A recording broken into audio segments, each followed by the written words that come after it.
ನರಸೋ ಬಾವಾಡಿಯಲ್ಲಿ ಪ್ರಾತಃ ಸ್ನಾನ ಮಾಡಿ ಆಮೇಲೆ ಬಿಂದು ಕ್ಷೇತ್ರದಲ್ಲಿ ಕಾಶಿ ಕ್ಷೇತ್ರದಲ್ಲಿ ಅನುಷ್ಠಾನ ಮಾಡುತ್ತಾ ಮಧ್ಯಾಹ್ನದಲ್ಲಿ ಭೀಮಾ ತಟಕ್ಕೆ ಬರುವೆವು.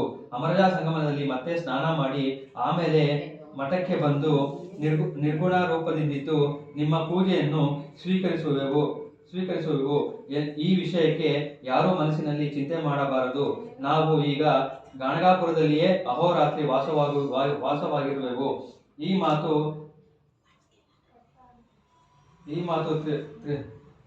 ತ್ರಿವಾರ ಸತ್ಯವು.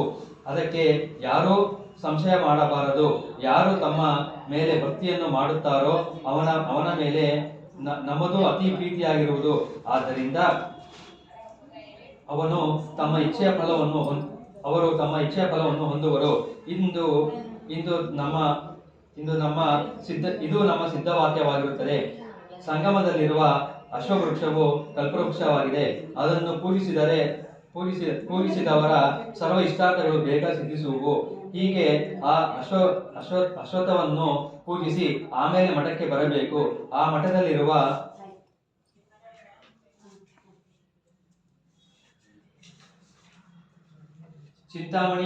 ಚಿಂತಾಮಣಿಯಂತಿರುವ ನಿರ್ಗುಣವಾದ ನಮ್ಮ ಪಾದುಕೆಗಳನ್ನು ಭಕ್ತಿಯಿಂದ ಪೂಜಿಸಬೇಕು. ಬಳಿಕ ಮಠದಲ್ಲಿ ಸರ್ವ ವಿಘ್ನಗಳನ್ನು ನಾಶ ಮಾಡುವಂತ ವಿಘ್ನಕರ ಚಿಂತಾಮಣಿ ವಿನಾಯಕನನ್ನು ಒಂದೇ ಮನಸ್ಸಿನಿಂದ ಪೂಜಿಸಬೇಕು. ಕೂಡಲೇ ಚಿಂತಿಸಿದ ಫಲವಾಗಿ ಲಾಭವಾಗುವುದು. ಸಮಸ್ತ ವಿಘ್ನಗಳ ಅಂತಕನಾದ ವಿನಾಯಕನಿಗೆ ಪೂಜಿಸಿ ಗಾಣಗಾಪುರದಲ್ಲಿ ಭೀಮಾ ತೀರದಲ್ಲಿರುವ ವಿಶೇಷವಾದ ಅಷ್ಟತೀರ್ಥಗಳಲ್ಲಿ ಭಕ್ತಿಯಿಂದ ಸ್ನಾನ ದಾನಾದಿಗಳನ್ನು ಮನೋಭಾವದಿಂದ ಆಚರಿಸಬೇಕು. ತ್ರಿಕಾಲದಲ್ಲಿಯೂ ನಮಗೆ ಆನಂದದಾಯಕವಾದ ಆರತಿಗಳನ್ನು ಮಾಡಬೇಕು. ಹೀಗೆ ಮಾಡಿದ ಭಕ್ತರ ಇಚ್ಛೆಗಳು ಪೂರ್ಣವಾಗುವವು ಎಂದು ಹೇಳಿ ಶ್ರೀ ಗುರುಗಳು ಹೊರಟರು. ಆ ಭಕ್ತ ಜನರು ಶ್ರೀ ಗುರುಗಳನ್ನು ಮುಂದಕ್ಕೆ ಕಳಿಸಿ ಕಣ್ಮರೆಯಾಗುವಂತಹ ಅವರನ್ನು ನೋಡಿ ಮನಸ್ಸಿನಲ್ಲಿ ಚಿಂತೆ ಮಾಡುತ್ತಾ ಹಿಂದಿರುಗಿ ಮಠಕ್ಕೆ ಬಂದು ನೋಡಲಾಗಿ ಅಲ್ಲಿಯೂ ಶ್ರೀಗುರುಗಳು ಕಾಣಿಸಿದರು. ಆಗ ಜನರು ಆಶ್ಚರ್ಯ ಹೊಂದಿ ಶ್ರೀಗುರುಗಳು ಸತ್ಯವಾಗಿ ತ್ರೈಮೂರ್ತಿ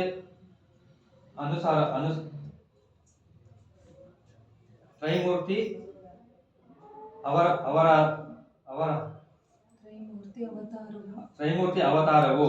ಇವರಿಗೆ ನರರೆಂದು ಯಾರು ಅನ್ನುವರೋ ಅವರು ನರಕವನ್ನು ಹೊಂದುವರು. ಇದು ಸತ್ಯವೆಂದು ತಿಳಿಯಿರಿ.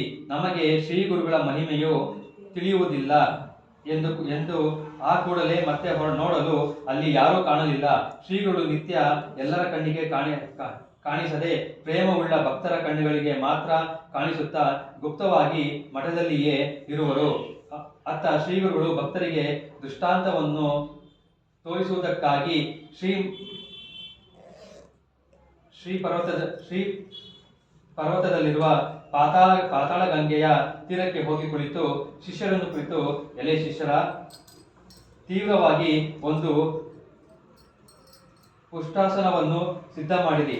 ನಾವು ಪುಷ್ಪಾಸನವನ್ನು ಸಿದ್ಧ ಮಾಡಿರಿ. ನಾವು ಅದರ ಮೇಲೆ ಕುಳಿತು ಈ ನದಿಯನ್ನು ದಾಟಿ ಹೋಗಿ ಶ್ರೀ ಮಲ್ಲಿಕಾರ್ಜುನಲ್ಲಿ ಐಕ್ಯ ಆಗುವೆವು ಎಂದು ಆಜ್ಞೆ ಮಾಡಿದರು. ಅವರ ಆಜ್ಞೆಯಂತೆ ಆ ಶಿಷ್ಯರು ಕೂಡಲೇ ಸೇವಂತಿಗೆ, ಕಮಲ, ಕಲ್ಹಾರ, ಮಾಲತಿ ಮೊದಲಾದ ಪುಷ್ಪಗಳನ್ನು ಬಾಳೆಯ ಎಲೆಯಲ್ಲಿ ಸುತ್ತಿ ತಂದು ಅತಿ ವಿಚಿತ್ರವಾದ ಹಾಗೂ ಪವಿತ್ರವಾದ ಪುಷ್ಪಾಸನವನ್ನು ಸಿದ್ಧ ಮಾಡಿ ನದಿಯಲ್ಲಿ ಹಾಕಿದರು. ಆಗ ಗುರುಗಳು, ಎಲೆ ಶಿಷ್ಯರೇ, ನೀವು ಇನ್ನು ಊರಿಗೆ ಹೋಗಿರಿ ಎಂದು ಹೇಳಿದರು. ಆ ಮಾತು ಕೇಳಿ ಅವರೆಲ್ಲರೂ ದುಃಖ ಮಾಡುತ್ತಾ ಬರುತ್ತಿದ್ದರು. ಅದನ್ನು ಚಂದ್ರಮೌಳಿ ಸ್ವರೂಪರಾದ ಶ್ರೀ ಗುರುಗಳು ನೋಡಿ, ಎಲೆ ಶಿಷ್ಯರೇ, ನಾವು ನಿಮ್ಮ ಸಮೀಪದಲ್ಲಿ ಗಾಣಗಾಪುರದಲ್ಲಿಯೇ ಇರುವೆವು. ನೀವು ವಿಪರೀತ ಭಾವನಾ ಮಾಡಬೇಡಿರಿ. ಈಗ ಬಹಿರಂಗವಾಗಿ ಇತರ ಜನರ ಕಣ್ಣಿಗೆ ಕಾಣುವಂತೆ ಹೋಗುವೆವು. ಆದರೆ ಗಾಣಗಾಪುರದಲ್ಲಿಯೇ ಗುಪ್ತವಾಗಿದ್ದು ಕೇವಲ ಭಕ್ತರ ಮನೆಯಲ್ಲಿ ಸದಾ ಇರುವೆವು ಇದು ನಿಶ್ಚಯವೆಂದು ತಿಳಿಯಿರಿ. ನಿಮಗೆ ಈ ಪ್ರಕಾರ ದೃಷ್ಟಾಂತವೋ ಆಗುವುದು ಎಂದು ಹೇಳಿ ಆ ಶಿಷ್ಯರೆಲ್ಲರನ್ನು ಸಮಾಧಾನ ಮಾಡಿ ಅಲ್ಲಿಂದ ಎದ್ದು ಬಂದು ಶಕೆ 13 180 ಬಹುಧಾನ್ಯ ನಾಮ ಸಂವತ್ಸರ ಕನ್ಯಾಗತ ಉತ್ತರಾಯಣ ಕುಂಭ ಸಂಕ್ರಮಣ ಶಿಶಿರ ಋತು ಮಾಘ ಬಹುಳ ಪ್ರತಿಪ್ರದೆ ಶುಕ್ರವಾರ ಪುಣ್ಯ ದಿವಸ ಆ ಪುಷ್ಪಾಸನದಲ್ಲಿ ಕುಳಿತು ನಿಜಾನಂದರಲ್ಲಿ ಮಗ್ನರಾಗಿ ಶಿಷ್ಯರನ್ನು ಕುರಿತು, ಎಲೆ ಶಿಷ್ಯರೇ, ಇನ್ನು ನಾವು ನಮ್ಮ ಸ್ಥಾನಕ್ಕೆ ಹೋಗುವೆವು. ನಾವು ಆಚೆದಡೆಗೆ ಮುಟ್ಟಿದೆವೆಂಬ ಬಗ್ಗೆ ಗುರ್ತಿಗಾಗಿ ನಿಮಗೆ ಪ್ರಸಾದ ರೂಪವಾಗಿ ಸೇವಂತಿಗೆ ಪುಷ್ಪಗಳನ್ನು ಕಳುಹಿಸುವೆವು. ಅವುಗಳನ್ನು ನೀವು ಭಕ್ತಿಯಿಂದ ತೆಗೆದುಕೊಂಡು ಹೋಗಿ ಅಖಂಡವಾಗಿ ಪೂಜೆ ಮಾಡಿರಿ. ಅದರಿಂದ ನಿಮ್ಮ ಮನೆಯಲ್ಲಿ ಲಕ್ಷ್ಮಿಯು ನಿರಂತರವಾಗಿ ವಾಸ ಮಾಡುವವಳು. ನಿಮಗೆ ಇನ್ನೊಂದು ಗುರುತು ಹೇಳಬೇಕು, ಕೇಳಿರಿ. ನನಗೆ ಗಾಯನದ ಮೇಲೆ ಬಹಳ ಪ್ರೀತಿಯೂ ಇದೆ. ಆದ್ದರಿಂದ ಯಾರು ಗಾಯನದ ರೂಪದಿಂದ ನಮ್ಮ ಸ್ಮರಣೆಯನ್ನು ಮಾಡುವರೋ ಅವರ ಮೇಲೆ ನಮ್ಮ ಅತ್ಯಂತ ಪ್ರೀತಿ ಉಂಟಾಗಿ ಅವರ ಮನೆಯಲ್ಲಿ ನಾವು ಅಖಂಡವಾಗಿರುವೆವು. ಅವರ ಮನೆಯಲ್ಲಿ ರೋಗದ ಉಪದ್ರವವೂ ಆಗುವುದಿಲ್ಲ. ಅವರ ಬಡತನವು ತೀವ್ರವಾಗಿ ದೂರ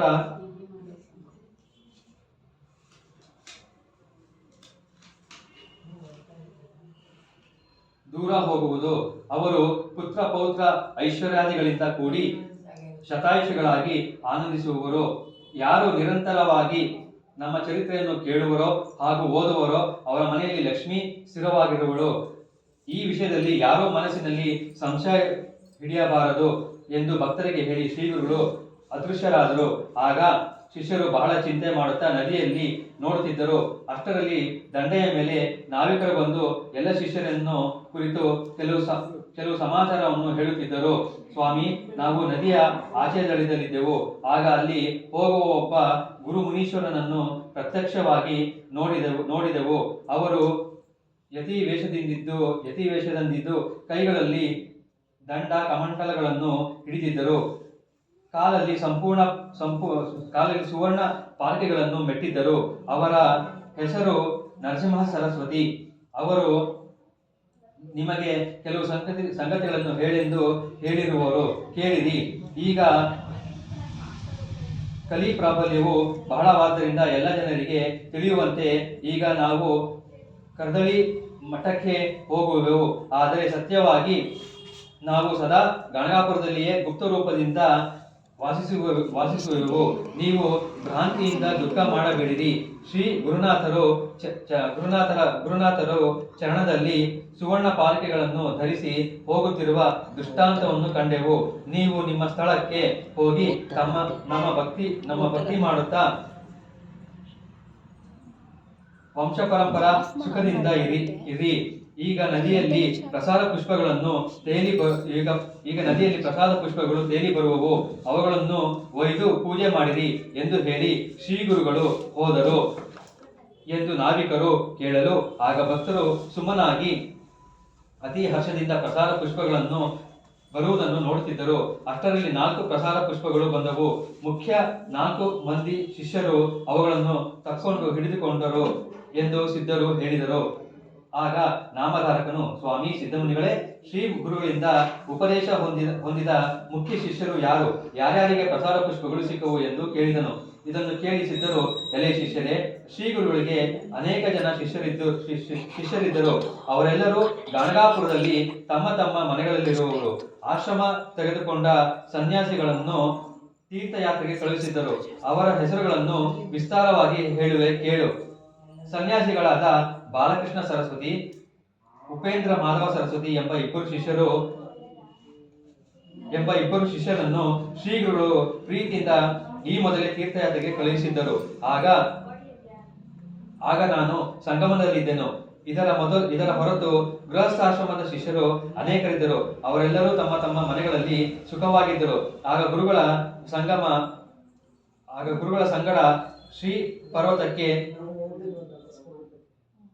ಸಾಕರೆ ವಾಯುದೇವ, ಸಾಕರೆ ಸಾಯಂದೇವ, ನಂದಿ ಕವಿ, ನರಹರಿ ಕವಿ ಮತ್ತು ನಾನು ಹೀಗೆ 4 ಜನ ಮುಖ್ಯ ಶಿಷ್ಯರು ಹೋಗಿದ್ದೆವು.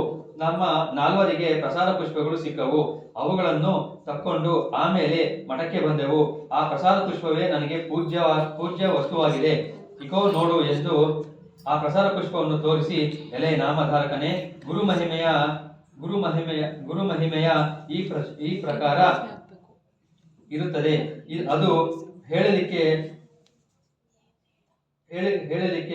ಅನುಪಮವೂ ಅಪಾರವೂ ಆಗಿರುತ್ತದೆ. ನಿನಗೆ ಸ್ವಲ್ಪ ಹೇಳಿದೆನು. ಶ್ರೀ ಗುರು ಚರಿತ್ರೆಯು ಕಾಮಧೇನುವಾಗಿರುವುದು ನಿನಗೆ ತಕ್ಕ ಮಟ್ಟಿಗೆ ವಿಸ್ತಾರವಾಗಿ ಹೇಳಿದೆನು. ಇದರಿಂದ ನಿನ್ನ ದುಃಖ ದಾರಿದ್ರ್ಯಗಳು ದೂರ ಹೋದವೆಂದು ನಿಶ್ಚಯವಾಗಿ ತಿಳಿ. ಈ ಪ್ರಕಾರ ಅತಿ ಪವಿತ್ರವಾದ ಗುರುಚರಿತ್ರೆಯನ್ನು ಓದುವವರು ಅಥವಾ ಕೇಳುವವರು ಮತ್ತು ಹೇಳುವವರು ಲಕ್ಷ್ಮೀವಂತರಾಗಿ ಪುತ್ರ ಪೌತ್ರದಿಂದ ಕೂಡಿ ಆನಂದದಿಂದಿರುವರು ಮತ್ತು ಅವರ ಧರ್ಮ, ಅರ್ಥ, ಕಾಮ, ಮೋಕ್ಷ ಚತುರ್ವಿಧ ಪುರುಷಾರ್ಥಗಳನ್ನು ಹೊಂದುವರು ಹಾಗೂ ಅವರ ಮಹಾಪಿತೃ ಕುಲದವರು ಮಹಾಸುಖವನ್ನು ಹೊಂದುವರು. ಹೀಗೆ ಸಿದ್ಧರು ಹೇಳಲು ನಾಮಧಾರಕನು ಸಂತೋಷ ಹೊಂದಿ ತತ್ಕಾಲ ಸಕಲಾಭಿಷ್ಟಗಳನ್ನು ಹೊಂದಿದನು.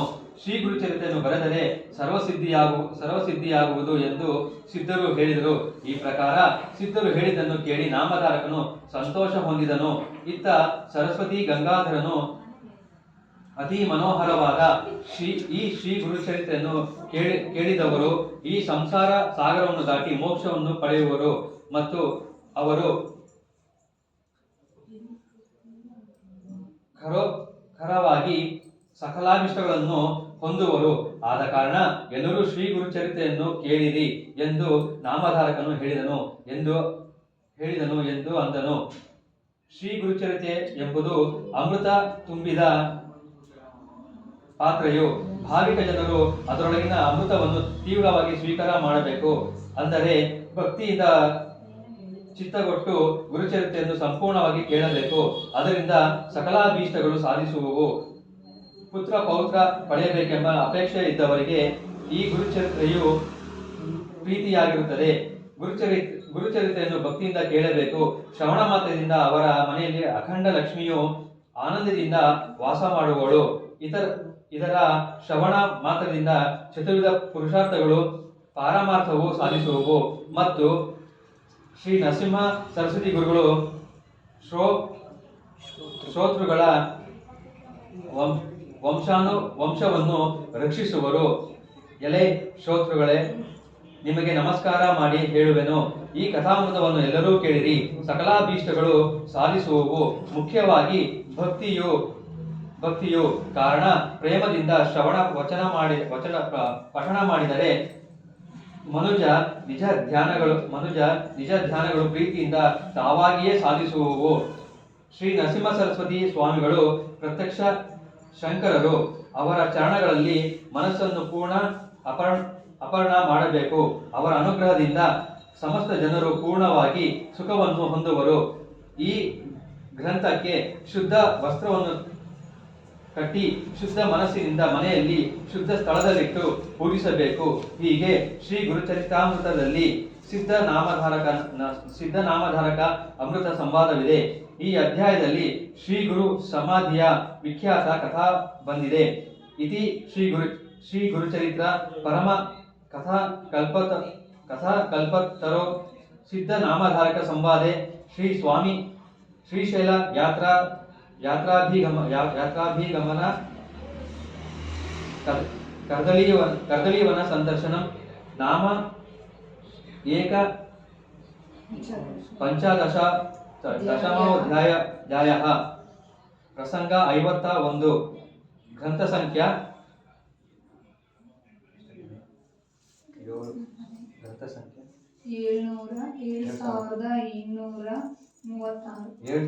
7233. ಶ್ರೀ ಗುರುನಾಥಾರ್ಪಣಮಸ್ತು.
ಶ್ರೀ ಗುರುಗಳು ಕರ್ದಳಿ ವನಕ್ಕೆ ಹೋಗಲು ಶಿಷ್ಯರಿಗೆ ಪ್ರಸಾದ ಪ್ರಾಪ್ತಿಯಾದದ್ದು. ಅಧ್ಯಾಯ 52. ಶ್ರೀ ಗಣೇಶಾಯ ನಮಃ, ಸರಸ್ವತಿ ನಮಃ, ಗುರುಭ್ಯೋ ನಮಃ, ಶ್ರೀ ಗುರುದೇವತಾಯ ನಮಃ, ಶ್ರೀ ದತ್ತಾತ್ರೇಯ, ಶ್ರೀಪಾದ, ಶ್ರೀವಲ್ಲಭ, ಶ್ರೀ ನರಸಿಂಹ ಸರಸ್ವತಿ ಗುರುಭ್ಯೋ ನಮಃ ನಮಃ. ಆಮೇಲೆ ಶ್ರೀ ಗುರುಗಳು ಶ್ರೀ ಶೈಲಕ್ಕೆ ಹೋಗಿ ಕರ್ದಳಿ ವನಕ್ಕೆ ಹೊರಟ ಮೇಲೆ ಮುಂದೇನಾಯಿತೆಂಬುದನ್ನು ವಿಸ್ತಾರವಾಗಿ ನಿರೂಪಿಸಬೇಕೆಂದು ಪ್ರಾರ್ಥಿಸಿದರು. ಆಗ ಸಿದ್ಧರು, ಎಲೆ ಶಿಷ್ಯೋತ್ತಮನೆ, ಶ್ರೀ ಸದ್ಗುರುಗಳ ಮಹಿಮೆಯನ್ನು ಎಷ್ಟೆಂದು ಹೇಳಿರಿ. ಗುರುಭಕ್ತಿ ಪ್ರೇಮಗಳ ವರ್ಣನೆ ಅಂತವು ಈಗ ಆಯಿತು. ಶ್ರೀ ಗುರುಗಳು ಶ್ರೀಶೈಲ ಯಾತ್ರೋದ್ದೇಶವಾಗಿ ಹೊರಡಲಿಕ್ಕೆ ಸಿದ್ಧರಾದರು. ಆಗ ಗಾಣಗಾಪುರದ ಯಾವತ್ತು ಸ್ತ್ರೀ ಪುರುಷರಿಗೆ ಕೂಡಲೇ ತಿಳಿಯಿತು. ಆಗ ಎಲ್ಲ ಭಕ್ತರು ಓಡುತ್ತಾ ಶ್ರೀ ಗುರುಗಳ ಹತ್ತಿರ ಬಂದು ವಿನಯದಿಂದ ಪ್ರಾರ್ಥಿಸಿದರು. ಏನೆಂದರೆ, ಸ್ವಾಮಿ ಗುರುವರಿಯರೇ, ತಾವು ಶ್ರೀಶೈಲಕ್ಕೆ ಯಾಕೆ ಹೋಗುವಿರಿ? ಇನ್ನು ತಾವು ಅವತಾರ ಸಮಾಪ್ತಿ ಮಾಡುತ್ತಿದ್ದರೆಂದು ನಮಗೆ ಕಾಣುವುದು. ತಾವು ನಿರಂತರ ಅವ್ಯಕ್ತರಾಗಿದ್ದು ಭಕ್ತ ಜನಗಳಿಗೆ ವ್ಯಕ್ತರಾಗಿ ಕಾಣಿಸ್ತಿದ್ದೀರಿ.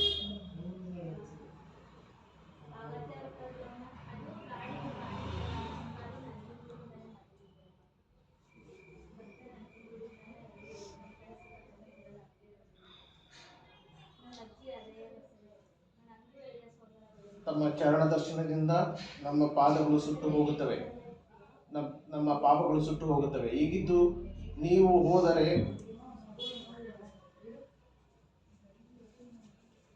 ಇನ್ನು ನಾವು ಜನರು ಹೇಗೆ ಮಾಡಬೇಕು ಎಂದು ಸಾಷ್ಟಾಂಗ ನಮಸ್ಕಾರ ಮಾಡಿದರು. ಆಗ ಸ್ವಾಮಿ, ಇನ್ನು ಮುಂದೆ ನಮ್ಮ ಗತಿ ಏನು? ನಾವು ಈ ಭವಸಾಗರವನ್ನು ದಾಟುವ ಬಗೆ ಯಾವುದು? ನಮಗೆ ಸ್ವಾಮಿಗಳ ಚರಣವೆಂದು ನಾವೇ ದೊರಕಿತು.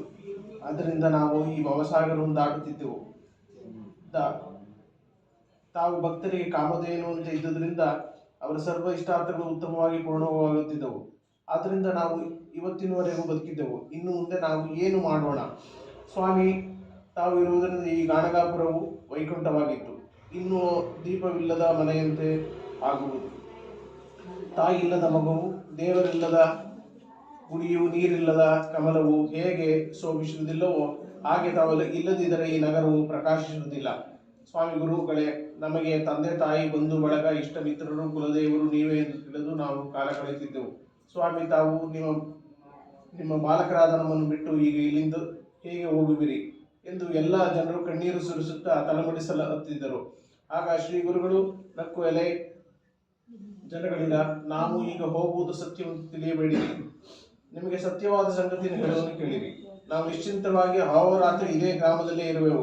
ದಿನದ ಅಮರಜಾ ಸಂಗಮದಲ್ಲಿ ಸ್ನಾನಪಾನ ಮಾಡಿ ನಿಯಮದಿಂದ ಮುಕ್ತರಾಗಿರುವರು. ನೀವು ಏನು ಚಿಂತೆ ಮಾಡಬೇಡಿರಿ. ಈಗ ರಾಜ್ಯವೆಲ್ಲವೂ ಮ್ಲೇಚ್ಛ ಕ್ರಾಂತವಾಗಿದೆ. ಭೂಮಂಡಲದಲ್ಲಿ ನಮ್ಮ ಪ್ರಸಿದ್ಧಿಯು ಬಹಳವಾಗಿದೆ. ಆದ್ದರಿಂದ ಯೌವನರು ಸಹ ಸತತವಾಗಿ ನಮ್ಮ ದರ್ಶನಕ್ಕೆ ಬರುವರು. ಆದ್ದರಿಂದ ಪ್ರಜೆಗಳಿಗೂ ಉಪದ್ರವವಾಗಿವೆಂದು ನಾವು ಅದೃಶ್ಯರಾಗಿರುವೆವು. ನಮ್ಮ ಮೇಲೆ ದೃಢ ಭಕ್ತಿ ಇದ್ದವರಿಗೆ ಮಾತ್ರ ನಮ್ಮ ಬಹಿರಂಗವಾಗಿ ನಾವು ಶ್ರೀಶೈಲಕ್ಕೆ ಹೋಗುವೆವು. ನೀವು ಏನು ಚಿಂತೆ ಮಾಡಬೇಡಿರಿ. ಮಠದಲ್ಲಿ ನಮ್ಮ ನಿರ್ಗುಣ ಪಾದುಕೆಗಳನ್ನು ಇಟ್ಟಿವೆವು. ಸಂಗಮದಲ್ಲಿ ಕಲ್ಪವೃಕ್ಷವಾಗಿ ಸಮಾನವಾದ ಅಶ್ವತ್ಥವಿದೆ. ನಮ್ಮ ಪಾದುಕೆಗಳನ್ನು ಮತ್ತು ಅಶ್ವತ್ಥವನ್ನು ಸೇವಿಸಿದರೆ ನಿಮ್ಮ ಸರ್ವ ಇಷ್ಟಾರ್ಥಗಳು ಸಿದ್ಧಿಸುವವು. ಮನಸ್ಸಿನಲ್ಲಿ ಯಾವ ಸಂಶಯವನ್ನು ಹಿಡಿಯಬೇಡಿರಿ. ತೀವ್ರವಾಗಿ ನಿಮ್ಮ ಮನೋರಥಗಳು ಕೈಗೂಡುವು. ನಮ್ಮ ಈ ಮಾತು ಸತ್ಯವು. ಸಂಗಮದಲ್ಲಿ ಸ್ನಾನ ಮಾಡಿ ಯಶೋತ್ತರನ್ನು ಪೂಜಿಸಿ ಬಂದ ಮಠದಲ್ಲಿರುವ ನಮ್ಮ ನಿರ್ಗುಣ ಪಾದುಕೆಗಳನ್ನು ಮತ್ತು ವರದಾಯಕನಾದ ವಿಘ್ನಹಾರ ಗಣಪತಿಯನ್ನು ಪೂಜಿಸಿದವರ ಮನೋಬಯಕೆಗಳು ಕೂಡಲೇ ಪೂರ್ಣವಾಗುವು.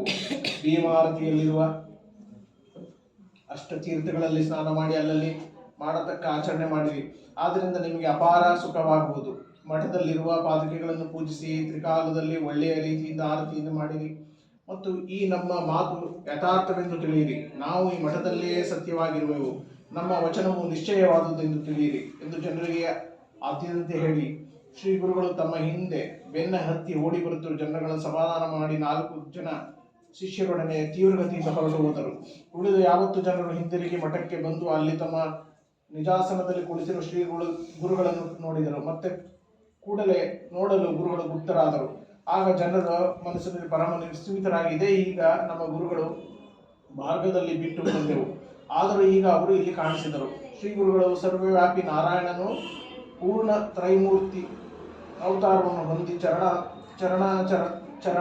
ಚರಾಚರಗಳಲ್ಲಿ ವ್ಯಾಪಿಸಿ ಭಕ್ತರ ಉದ್ಧಾರಕ್ಕಾಗಿ ಮನುಷ್ಯ ರೂಪವನ್ನು ಧರಿಸಿರುವನು ಎಂದರು. ಶ್ರೀ ಗುರುಗಳು ಈ ರೀತಿಯಾಗಿ ಜನರಿಗೆ ದೃಷ್ಟಾಂತವನ್ನು ತೋರಿಸಿ ಶ್ರೀಶೈಲಕ್ಕೆ ಹೋಗಿ ಆ ದಿನ ಪಾತಾಳ ಗಂಗೆಯ ದಡದಲ್ಲಿ ಕುಳಿತು ಶಿಷ್ಯರನ್ನು ಕುರಿತು, ಎಲೆ ಶಿಷ್ಯರಿಗ, ನಾವು ಮಲ್ಲಿಕಾರ್ಜುನನಲ್ಲಿ ಐಕ್ಯವಾಗಲಿಕ್ಕೆ ಬೇಗ ಹೋಗಬೇಕಾಗಿದೆ. ಆದ್ದರಿಂದ ಯಥಾಸ್ಥಿತರಾಗಿ ಬಂದು ಉತ್ತಮ ಪುಷ್ಪಾಸನವನ್ನು ನೀಡಿ ಪುಷ್ಪಾಸನವನ್ನು ಸಿದ್ಧ ಮಾಡಿಕೊಂಡು ಬನ್ನಿರಿ ಎಂದು ಆಜ್ಞಾಪಿಸಿದರು. ಆಗ ಶಿಷ್ಯರು ತೀವ್ರವಾಗಿ ಓಡಿ ಹೋಗಿ ಕುಂದ, ಮಂದಾರ, ಪುನ್ನಾಗ, ಕಲಹರ, ಕರವೀರ, ಸೇವಂತಿಗೆ ಮುಂತಾದ ಅಪಾರ ಪುಷ್ಪಗಳನ್ನು ಬಾಳೆ ಎಲೆಯಲ್ಲಿ ಸುತ್ತಿಕೊಂಡು ತಂದರು. ಆಮೇಲೆ ಆ ಪುಷ್ಪಗಳಿಂದ ದಿವ್ಯ ಆಸನವನ್ನು ನಿರ್ಮಿಸಿ ಗಂಗೆಯ ನೀರ ಮೇಲೆ ಇಟ್ಟರು. ಅದರ ಮೇಲೆ ಶ್ರೀ ಗುರು ಪರಮಾನಂದದಿಂದ ಕುಳಿತರು. ಆಗ ಶಕೆ 1380 ಬಹುಧಾನ್ಯ ಸಂವತ್ಸರ ಮಾಘ ಬಹುಳ ಪ್ರತಿಪಾದದ ಸುಲಗ್ನದ ಸುಮುಹೂರ್ತದಲ್ಲಿ ಗುರು ಸಿಂಹ ರಾಶಿಯಲ್ಲಿದ್ದರು. ಕನ್ಯಗತ ಉತ್ತರಾಯಣ ಕುಂಭ ಸಂಕ್ರಮಣ ಶಿಶಿರ ಋತು. ಈ ಶುಭ ಮುಹೂರ್ತದಲ್ಲಿ ಆನಂದದಿಂದ ಶ್ರೀ ಗುರು ಪಯಣ ಬೆಳೆಸಿದರು. ಶ್ರೀ ಗುರುಗಳು ಪರಮಾನಂದದಿಂದ ಕೂಡಲೇ ಮಧ್ಯ ಪ್ರವಾಹದಲ್ಲಿರುವ ಪುಷ್ಪಾಸನದಲ್ಲಿ ಕುಳಿತು ಶ್ರೀ ಶಿಷ್ಯರನ್ನು ಸಮಾಧಾನ ಪಡಿಸಲಿಕ್ಕಾಗಿ, ಎಲೆ ಶಿಷ್ಯರಿಗ, ನಮ್ಮ ವಿಯೋಗವಾಯಿತೆಂದು ನೀವು ದುಃಖಿಸಬೇಡಿರಿ. ನಾವು ಪೂರ್ವದಂತೆ ಗುಪ್ತ ರೂಪದಿಂದ ನಿಶ್ಚಯವಾಗಿ ಕಾಣಕಪುರದಲ್ಲಿ ಇರುವೆವು. ಇದನ್ನು ನೀವು ಭಕ್ತಿಯಿಂದ ದೃಢವಾಗಿ ನಂಬಿ ಅಲ್ಲೇ ನಿಮಗೆ ದೃಷ್ಟಾಂತವು ತೋರುವುದು. ನಾವು ಈ ನದಿಯ ಆಚೆಯ ದಡದಲ್ಲಿರುವ ನಮ್ಮ ನಿಜಾನಂದ ಸ್ಥಾನದಿಂದ ಕದಲಿಗೆ ವದನಕ್ಕೆ ಹೋಗುವೆವು. ನಾವು ಆಚೆ ದಡಕ್ಕೆ ಮುಟ್ಟಿದ ಕೂಡಲೇ ಗುರುತಿಗಾಗಿ ನದಿಯಲ್ಲಿ ಸೇವಂತಿಗೆ ಮೊದಲಾದ ನಾನಾ ತರದ ಪುಷ್ಪಗಳು ತೇಲಿ ಬರುವವು. ನಿಮಗೆ ಅವೇ ಪ್ರಸಾದಗಳು. ನೀವು ಆ ಪ್ರಸಾದದ ಪುಷ್ಪಗಳನ್ನು ತೆಗೆದುಕೊಂಡು ಪೂಜಿಸಿದರೆ ದೇವರು ನಿಮಗೆ ಪ್ರಸನ್ನನಾಗುವನು.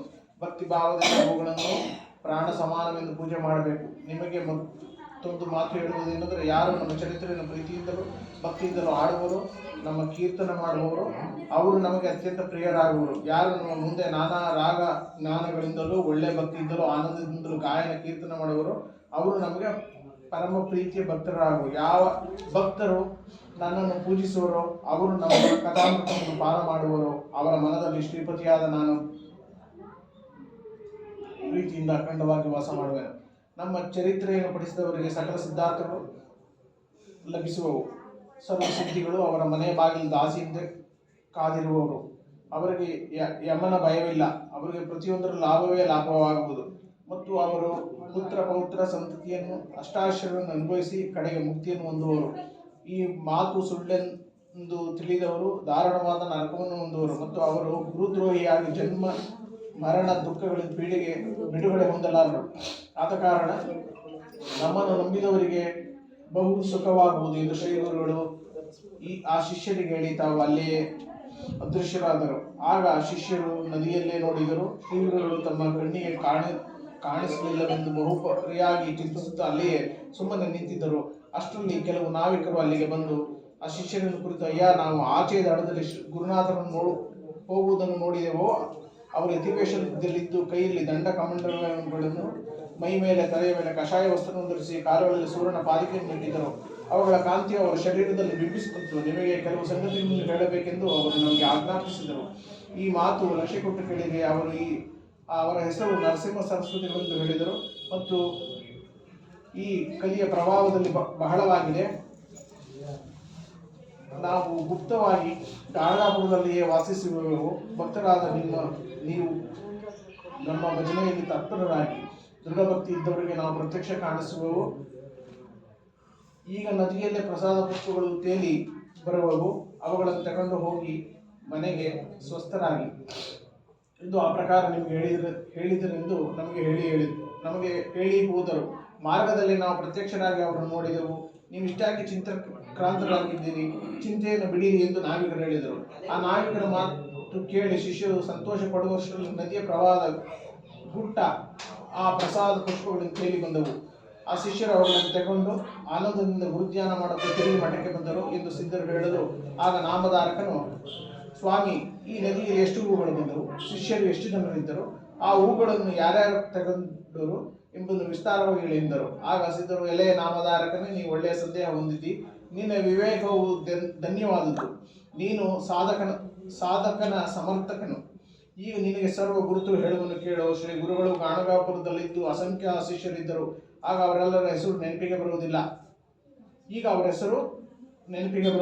ಆಶ್ರಮ ಪಡೆದವರಲ್ಲಿ ದೊಡ್ಡ ದೊಡ್ಡ ಸನ್ಯಾಸಿಗಳು ಬಹುಮಂದಿ ತೀರ್ಥಯಾತ್ರೆಗೆ ಹೋಗಿದ್ದರು. ಅವರಲ್ಲಿ ಬಾಲಕೃಷ್ಣ ಸರಸ್ವತಿ, ಉಪೇಂದ್ರ ಮಾಧವ ಸರಸ್ವತಿಗಳೆಂಬ ಇಬ್ಬರು ಮುಖ್ಯರು. ಗೃಹಸ್ಥ ಶಿಷ್ಯರಲ್ಲಿ ಅನೇಕ ಗುರುಭಕ್ತರಾಗಿ ತಮ್ಮ ತಮ್ಮ ಮನೆಗಳಲ್ಲಿ ಆನಂದದಿಂದಿರುತ್ತಾ ಭವಸಾಗರ ತಾರಕನಾದ ಶ್ರೀ ಗುರುಕೃಪೆಯಿಂದ ಅವರಲ್ಲಿ ಅನೇಕ ಭಕ್ತರು ಈ ಸಂಸಾರ ಸಾಗರವನ್ನು ದಾಟಿದರು. ಇನ್ನು ಜಗದ್ಗುರುಗಳೊಡನೆ ಶ್ರೀ ಪರ್ವತಕ್ಕೆ ನಾವು 4 ಮಂದಿ ಶಿಷ್ಯರು ಹೋಗಿದ್ದೆವು. ಅವರ್ಯಾರೆಂದರೆ ಸಾಯಂ ದೇವ, ನಂದಿಕವಿ, ನರಹರಿ ಕವಿ, 4ನೇವನು ನಾನು. ಈ ಪ್ರಕಾರ 4 ಮಂದಿ ಗುರುಸೇವೆ ಮಾಡಿದೆವು. ನಾವು 4 ಪ್ರಸಾದ ಪುಷ್ಪಗಳನ್ನು ಸ್ವೀಕರಿಸಿ ಅವುಗಳನ್ನು ಶಿರಸ ವಂದಿಸಿ, ಇಗೋ ಆ ಪ್ರಸಾದ ಪುಷ್ಪಗಳನ್ನು ನೋಡು ಎಂದರು. ಅವುಗಳನ್ನು ಕೂಡಲೇ ತೆಗೆದು ನಾಮಧಾರಕನ ಕೈಗೆ ಕೊಟ್ಟರು. ಆಗ ಅವನು ಅವುಗಳನ್ನು ಭಕ್ತಿಯಿಂದ ತಲೆಯಲ್ಲಿರಿಸಿಕೊಂಡರು. ಅದರಿಂದ ಅವನಿಗೆ ಬಹಳ ಆನಂದವಾಯಿತು. ಹೀಗೆ ಗುರು ಪ್ರಸಾದವು ನಾಮಧಾರಕನ ಕಣ್ಣಿಗೆ ಬಿತ್ತು. ಹೀಗೆ ಶ್ರೀ ಗುರು ಚರಿತಾಮೃತ ಸಿದ್ಧ ನಾಮಧಾರಕನಿಗೆ ಹೇಳುತ್ತಾ ಶ್ರೀ ಗುರು ಪ್ರಸಾದ ಪ್ರಾಪ್ತವಾದ ಆಖ್ಯಾನವನ್ನು ಹೇಳಿದರು. ಇತಿ ಶ್ರೀ ಗುರುಚರಿತ್ರ ಪರಮ ಕಥಾ ಕಲ್ಪತರೋ ಶ್ರೀ ನರಸಿಂಹ ಸರಸ್ವತೋ ಉಪಾಖ್ಯಾನ ಸಿದ್ಧ ನಾಮಧಾರಕ ಸಂವಾದೆ ಪ್ರಸಾದ ಪ್ರಾಪ್ತಿನೋ ದಿವ್ಯಾಂತ ಚ ಶತಮಾನೋತ್ಸವ ಪ್ರಸಂಗ 52 ಗ್ರಂಥ ಸಂಖ್ಯೆ 7297. ಶ್ರೀ ಗುರುನಾಥಾರ್ಪಣಮಸ್ತು.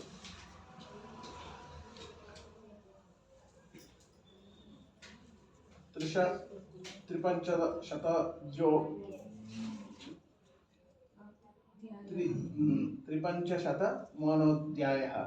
ಸಿದ್ಧರು ನಾಮಧಾರಕನಿಗೆ ಗುರುಶ್ರೀ ಗುರುಚರಿತ್ರೆ ಅವತರಣಿಕ ಹೇಳಿದ್ದು 53.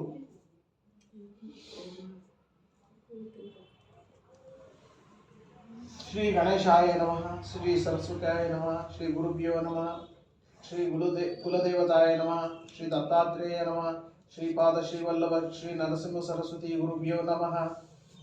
ಶ್ರೀ ಗುರು ಬ್ರಹ್ಮ, ಶ್ರೀ ಗುರು ವಿಷ್ಣು, ಶ್ರೀ ಗುರುದೇವೋ ಮಹೇಶ್ವರ, ಗುರುದೇವ ಪರಬ್ರಹ್ಮ, ತಸ್ಮೈ ಶ್ರೀ ಗುರುವೇ ನಮಃ. ಓಂ.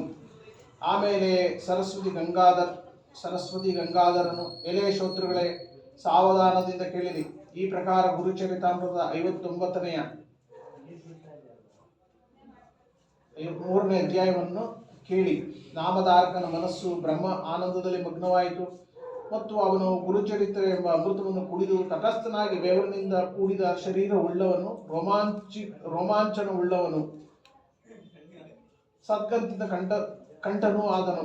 ಆಗ ಅವನ ಮೈಯು ಕಂಪಿಸಿತು. ಅವನ ಕಣ್ಣಿಗೆ ಜಗತ್ತೆಲ್ಲ ನಾನಾ ಬಣ್ಣದಾಗಿ ತೋರಿತು ಮತ್ತು ಅವನ ಕಣ್ಣುಗಳಲ್ಲಿ ಪ್ರೇಮಾಶ್ರುಗಳು ಧಾರೆಯಾಗಿ ಸುರಿಯಲಾರಂಭಿಸಿದವು. ಆ ಸಮಾಧಿ ಸುಖದಲ್ಲಿ ಅವನು ಏನು ಮಾತಾಡಲಿಲ್ಲ. ಅವನ ದೇಹವು ಸ್ವಲ್ಪವಾದರೂ ಅಲುಗಾಡಲಿಲ್ಲ. ಶಿಷ್ಯನಾದ ನಾಮಧಾರಕನಿಗೆ ಈ ಪ್ರಕಾರ ಸಾತ್ವಿಕವಾದ ಅಷ್ಟಭಾವಗಳು ಉತ್ಪನ್ನವಾದವು. ಅದನ್ನು ಕಂಡ ಸಿದ್ಧರು ಆನಂದಪಟ್ಟು, ಈಗ ಇವನಿಗೆ ಸಮಾಧಿ ಎತ್ತಿತು, ಲೋಕೋಪಕವರಾಗಿ ಇವನು ಎಚ್ಚರಿಸಬೇಕು ಎಂದು ಅವನ ಮೇಲೆ ಕೈ ಆಡಿಸುತ್ತಾ ಅವನನ್ನು ಪ್ರೇಮದಿಂದ ಅಪ್ಪಿಕೊಂಡು, ಎಲೆ ಬಾಲಕ ಶಿಷ್ಯೋತ್ತಮ, ಕೇಳು. ಈಗ ನೀನು ಎಚ್ಚರನಾಗು. ಈಗ ನೀನು ಈ ಭವಸಾಗರವನ್ನು ದಾಟಿದ್ದಿ. ನೀನು ಹೀಗೆ ಸಮಾಧಿಸ್ಥನಾಗಿ ಉಳಿದರೆ ಜ್ಞಾನವು ನಿನ್ನ ಉದರದಲ್ಲೇ ನಿಂತಿತು. ಆಮೇಲೆ ಜನರು ಈ ಭವಸಾಗರವನ್ನು ದಾಟುವುದು ಹೇಗೆ? ಆದ ಕಾರಣ ನೀನು ಅಂತಃಪೂರ್ವಕವಾದ ಶ್ರೀ ಗುರುಚರಣಗಳಲ್ಲಿ ನಿನ್ನ ಮನಸ್ಸನ್ನು ದೃಢವಾಗಿರಿಸು. ಹೊರಗಿನ ದೇಹ ಯಾತ್ರೆಯನ್ನು ಶಸ್ತ್ರಧಾರದಂತೆ ನಡೆಸು. ಎಲೆ ನಾಮಧಾರಕ, ನೀನು ಕೇಳಿದಂತೆ ಅಮೃತದಂತಿರುವ ಶ್ರೀ ಗುರು ಚರಿತ್ರೆಯು ನನ್ನ ನೆನಪಿಗೆ ಬಂದು ನಿನಗೆ ಹೇಳಿದನು.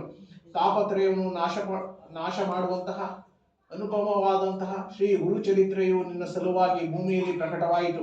ಶ್ರೀ ಗುರು ಚರಿತ್ರೆಯು ನೆನಪಾಗುವಂತೆ ಮಾಡಿ ನೀನು ನನಗೆ ಒಳ್ಳೆಯದು ಮಾಡಿದಿ. ನೀನು ಇಷ್ಟು ಹೊತ್ತಿನವರೆಗೆ ಏಕಾಗ್ರತೆಯಿಂದ ಕೇಳಿದಿ. ಈಗ ಅದನ್ನು ಭೂಮಿಯಲ್ಲಿ ವಿಸ್ತಾರವಾಗಿ ಮಾಡು ಎಂದು ಪರೋಪಕಾರಿಯಿಂದ ಹೇಳಿದರು. ಆಗ ಅವರು ಇಷ್ಟು ಹೇಳಿದ ಮೇಲೆ ನಾಮಧಾರಕನು ಕಣ್ಣು ತೆರೆದು ಕೈ ಜೋಡಿಸಿ ಎದ್ದು ನಿಂತು, ಸ್ವಾಮಿ ಶ್ರೀ ಸಿದ್ಧ ಮುನಿಗಳೇ, ನೀವು ಕೃಪಾಸಾಗರರು, ವಿಶ್ವ ಆಧಾರಕರು, ನಮ್ಮನ್ನು ಈ ಭವಸಾಗರದಿಂದ ಪಾರು ಮಾಡುವಂತವರು ಆಗುತ್ತೀರಿ ಎಂದು ಅವರ ಚರಣಗಳಿಗೆ ನಮಸ್ಕರಿಸಿ, ಸ್ವಾಮಿ ನನಗೆ ಗುರುಚರಿತಾಮೃತದ ಅವತಾರಿಗಳನ್ನು ಹೇಳಿದಿರಿ. ಈ ಗುರುಚರಿತ ಅಮೃತದಲ್ಲಿ ಅಮೃತಕ್ಕಿಂತಲೂ ಪರಮಾಮೃತವಿರುವುದರಿಂದ ಭಕ್ತ ಜನರ ಮನೋವೃತ್ತಿಯು ಅದರಲ್ಲಿ ಮುಳುಗಿ ಅವರ ಸ್ಥಿರ ಚಿತ್ತವುಳ್ಳವರಾದರು.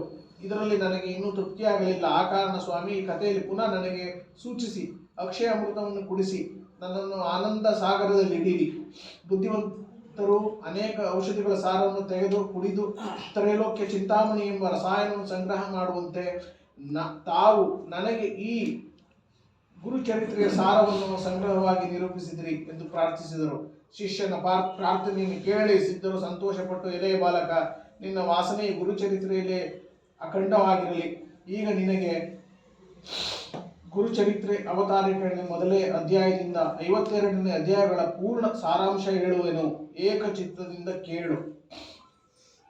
ಪ್ರಥಮ ಅಧ್ಯಾಯದಲ್ಲಿ ಗ್ರಂಥಕರ್ತನ ಮಂಗಳಚರಣ, ಮುಖ್ಯ ದೇವತಾ ಸ್ಮರಣೆ, ಭಕ್ತನಾದ ನಾಮಧಾರಕನಿಗೆ ಗುರುಮೂರ್ತಿಯ ದರ್ಶನವಾದದ್ದು ಹೇಳಿದೆ. ದ್ವಿತೀಯ ಅಧ್ಯಾಯದಲ್ಲಿ ಬ್ರಹ್ಮೋತ್ಪತ್ತಿ, 4ನೆಯ ಯುಗಗಳ ಲಕ್ಷಣ, ದೀಪಕನ ಗುರುಸೇವೆ, ತಮ್ಮ ಸ್ಥಾನಕ್ಕೆ ಕರೆದುಕೊಂಡು ಗುರುಸೇವೆ ಹೇಳಿದೆ. ತೃತೀಯ ಅಧ್ಯಾಯದಲ್ಲಿ ಶ್ರೀ ಗುರು ಸಿದ್ಧರು ನಾಮಧಾರಕನನ್ನು ಅಮರಜಾ ಸಂಗಮದಲ್ಲಿರುವ ತಮ್ಮ ಗುರುಸ್ಥಾನಕ್ಕೆ ಕರೆದುಕೊಂಡು ಹೋಗಿ ಅಂಬರೀಷ ದೂರ್ವಾಸರ ಮಹಿಮೆಯನ್ನು ಹೇಳಿದೆ. ಚತುರ್ಥ ಅಧ್ಯಾಯದಲ್ಲಿ ತ್ರೈಮೂರ್ತಿಗಳು ಅಸವೆಯನ್ನು ಚಲಿಸಲಿಕ್ಕೆ ಹೋಗಿ ಆಕೆಯ ಕೂಸುಗಳಾಗಿ ಆನಂದದಿಂದ ಆಕೆಯ ಸ್ಥಾನಪಾನ ಮಾಡಿದ್ದು ಹೇಳಿದೆ. ಪಂಚಮೋ ಅಧ್ಯಾಯದಲ್ಲಿ ದತ್ತಾತ್ರೇಯರ ಸ್ವತಃ ಪೀಠಕಾಪುರದಲ್ಲಿರುವ ಶ್ರೀಪಾದ ಶ್ರೀವಲ್ಲಭರಾಗಿ ಅವತರಿಸಿ ತೀರ್ಥಯಾತ್ರೆಗೆ ಹೊರಟಿದ್ದು ಹೇಳಿದೆ.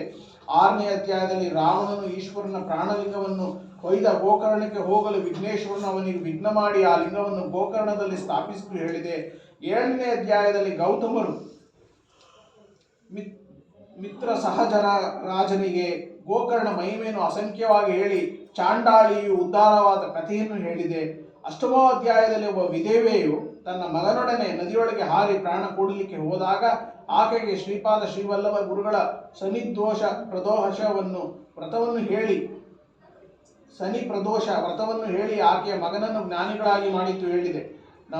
ನವಮೋ ಅಧ್ಯಾಯದಲ್ಲಿ ಶ್ರೀಪಾದ ಗುರುಗಳು ಶ್ರೀ ಗುರುಗಳ ರಾಜಕನ ಭಕ್ತಿಗೆ ಮೆಚ್ಚಿ ರಾಜನಾಗಲು ಆ ವರವನ್ನು ಕೊಟ್ಟು ಮುಂದೆ ದರ್ಶನ ಕೊಡುವನೆಂದು ಹೇಳಿ ತಾವು ಅಲ್ಲಿಯೇ ಗುಪ್ತವಾದದ್ದು ಹೇಳಿದೆ.